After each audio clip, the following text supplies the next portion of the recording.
Selamat siang teman-teman dari MIF angkatan 2021.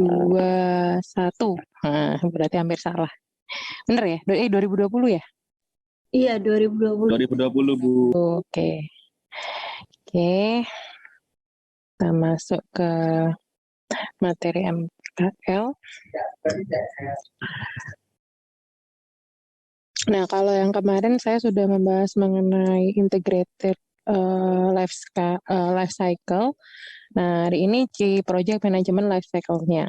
Kenapa proses monitoring dan kontrol itu harus tetap terjaga? Kita akan melakukan pembahasan di situ. Oke.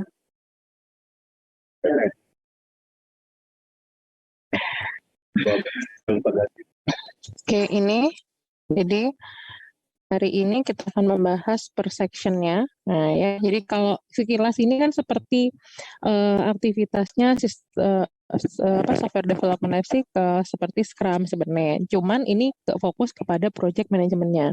Nah, yang perlu kalian tahu, kenapa di manajemen kualitas perangkat lunak kita harus juga melihat kualitas dari project management life cycle-nya. Karena gini, analoginya kalau misalkan kita mengerjakan sesuatu gitu ya, terus kemudian kita hanya melihat kualitas dari hasil pekerjaan kita berupa kualitas produknya, itu berarti kita hanya melihat kualitas produknya. Tapi kalau kita melihat kualitas dari manajemennya, berarti hulu hilirnya harus benar-benar kita justifikasi kualitasnya seperti apa. Jadi misalkan kita tahu bahwa di dalam monitoring dan controlling untuk project management software itu ada initiation, ya, kemudian ada planning. Nah, di inisiasi itu apa yang harus kita justifikasi awal? Ya berarti business case. Jadi kalau kalian nanti sebagai seorang analis atau seorang developer gitu ya, kalian harus memastikan bahwa kalian punya pengetahuan, punya wawasan yang memang sesuai dengan business case dari perusahaan atau rekanan atau customer yang kalian ini apa namanya kerjakan projectnya atau softwarenya. Jadi tidak boleh kalau kita merasa karena kita orang IT gitu ya tidak perlu mempelajari dan mendalami business case dari uh, customer kita atau klien kita, itu salah besar. Justru kita harus benar-benar mendalami. Loh Bu, artinya kita memang tiap kali mendevelop suatu sistem atau software itu berarti kita harus uh, punya satu waktu atau pekerjaan di mana pekerjaan itu harus memastikan bahwa bisnis case-nya benar-benar kita pahami dengan baik, betul gitu ya. Jadi inisiasi ini pada saat di awal project tersebut bahkan belum kita handle gitu ya, belum kita terimakan sebagai seorang developer, kita harusnya sudah punya pengetahuan tentang bisnis case itu. Ada yang tahu nggak kenapa bisnis case ini harus kita pelajari bahkan sebelum kita difixkan atau kita rilis sebagai project atau ini developernya? Ada yang tahu nggak? Digunakan buat apa kira-kira ya? Padahal proyek ini belum tentu akan kita kerjakan. Kenapa kita apa alasan yang mendasari kenapa kita pentingnya atau mengetahui bisnis case dari project yang akan kita kerjakan atau yang bahkan belum pasti atau proposal yang kita usulkan. Ada yang tahu nggak? Untuk mengantisipasi seperti kayak problem-problem ke depannya itu biar bisa teratasi. Oke, satu. Yang lain mungkin ada yang punya jawaban berbeda? Sekarang berarti mau ngasih clue ke kalian. Kalau kita mempropose atau melamar sesuatu, ya, kita nggak tahu apa-apa tentang yang akan dilamar, baik produk orang maupun misalkan lamaran pekerjaan gitu ya. Itu kira-kira akan wasting time nggak? Akan percuma nggak kita akan mengusulkan sesuatu yang kita nggak tahu dia itu arahnya kemana, isinya kemana kan gitu ya. Nah, pada saat kita sebelum jadi developernya, otomatis di inisiasi awal itu kita sebagai apa orang yang mengusulkan kan gitu ya, product owner yang mengusulkan case bisnis tersebut akan kita kerjakan proyeknya. Nah, jadi nggak make sense dong kalau misalkan kita membuat suatu proposal yang kita nggak tahu bisnis case-nya itu maunya ke arah mana. Nah, sambil kemudian secara berjalan seperti yang tadi temennya sampaikan. Kalau kita lain yang berkaitan dengan proyek yang akan kita kerjakan, Bu, ya juga akan kesulitan. Jadi alasan awal sekalipun proyek itu belum akan di tangan kita, itu adalah pengetahuan tersebut untuk kemudian justru menjaminkan bahwa kita bisa mengerjakan proyek itu. Kita yang dimaksud adalah developer tim ya, jadi dev team yang dimaksud. Nah, kemudian JRF-nya, jadi job request form-nya. Maksudnya di sini adalah kita akan mengetahui bahwa pekerjaan yang akan kita kerjakan untuk bisnis case itu apa saja. Jadi membuat software di kapasitas yang mana, di divisi dan ruang lingkup seberapa besar gitu. Jangan sampai kita tahu mau kemana nih, mau misalnya kita seorang developer gitu ya, mau ngerjakan software di perusahaan XYZ gitu.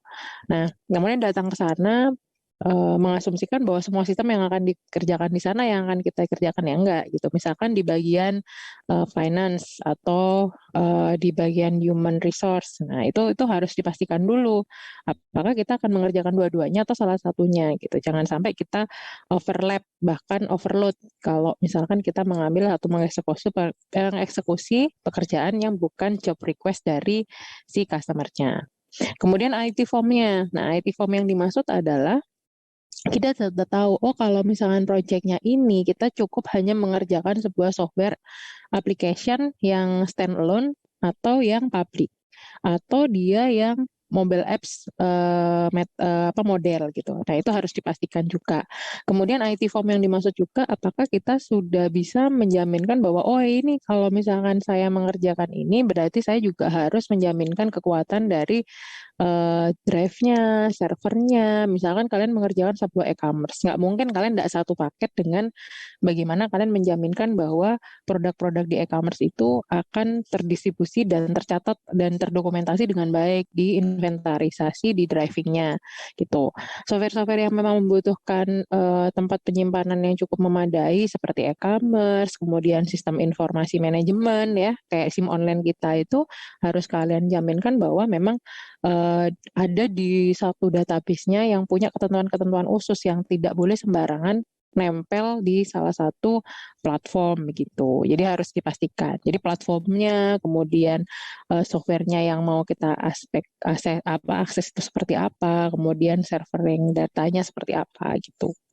Kemudian lanjut di planning, execution, closing, dan evaluation. Nah, nanti di bagian 3 planning, execution, dan closing ini itu Bu Rati akan menunjukkan bagaimana treatmentnya agar kemudian kalian bisa mengerjakan. Nah, untuk di tahap minggu ini itu kita akan lebih fokus membahas planning. Tapi nanti PPT ini saya akan share ke grup kita itu semua lengkap sampai evaluation-nya. Nah, di planning itu di project charter kemarin kan sudah kalian kerjakan ya project charternya dan project kick off-nya. Nah, project charternya itu nanti peruntukannya seperti ini. Saya agak geser dulu. Jadi ini contohnya tahap untuk definition. Nah, ini yang planning. Jadi project cost berarti meliputi apa saja sih yang ada di planning? Project cost itu ada yang tahu nggak apa? Nilai dari project itu ya. Betul, nilai dari project itu. Kemudian tim work personals gitu. Project timeline sama proses method. Nah, berarti kalian sudah tahu next step-nya minggu ini kalian harus mengerjakan apa. Nah, sekarang di semester yang sama ada project di workshop apa ya? Web ya? Sama mobile. Mobile framework sama web framework. Oke, nah nanti kalian buat coba project cost-nya. Nah, itu seperti apa? Dicoba buat dulu, minggu depan akan bulati review. Nah, itu seperti apa? Jadi project cost ini bisa berdasarkan masing-masing modular, bisa berdasarkan masing-masing task pekerjaan. Misalkan membiayai pekerjaannya ini apa aja listnya itu boleh. Nah, nanti berarti akan share di Google Drive saya contoh-contoh RAB-nya, project cost-nya itu seperti apa. Nanti kalian bisa contoh di situ. Kemudian teamwork personelsnya, ya. Personelsnya siapa aja, berapa orang desainer, berapa orang, atau kalau dari kalian kan memang kalian terbatas ya, hanya sekitar berapa, 5 sampai 6 orang ya, 5 orang, web sama mobilenya. Di workshop web sama mobile, berapa orang? Halo, halo, berapa nih Vita tadi ya, yang open mic? 5, Bu. 5, oke. Jadi 5 orang itu tugasnya masing-masing apa? Nah, kemudian tugas masing-masing dan mengerjakan task apa saja. Misalkan gitu kan kalian buat project product backlog item. Nah, itu juga akan bisa. Nah, kemudian project timeline berarti waktu pengerjaannya. Boleh pakai product backlog, sprint backlog gitu ya, tapi ada timelinenya. Nah, itu bebas kalau project timeline. Kemudian project method. Nah, project method ini kalian menggunakan metode untuk pengembangan Scrum, SDLC, atau pakai yang ini waterfall misalkan begitu. Tapi kan saya rasa di workshop mobile sama yang di mana namanya di web itu kalian pakai Scrum. Nah, nanti tinggal diinputkan Scrum-nya itu seperti apa gitu ya.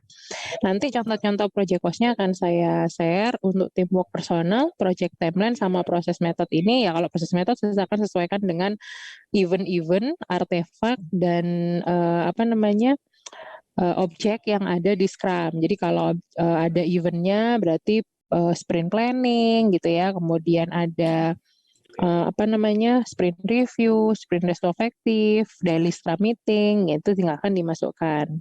Nah, kita akan berfokus ke sini dulu. Silakan teman-teman dengan kelompoknya menyesuaikan di tiap project cost-nya. Nah, nanti di sini saya akan mengajarkan bagaimana kalian di minggu depan ya, sebelum masuk ke ini tahapan selanjutnya, itu kalian akan menjaminkan kualitas project cost yang baik, teamwork personal yang baik, project timeline yang baik, dan proses metode yang baik. Nah, minggu depan saya akan sampling dari teman-teman siapa yang akan jadi percontohannya.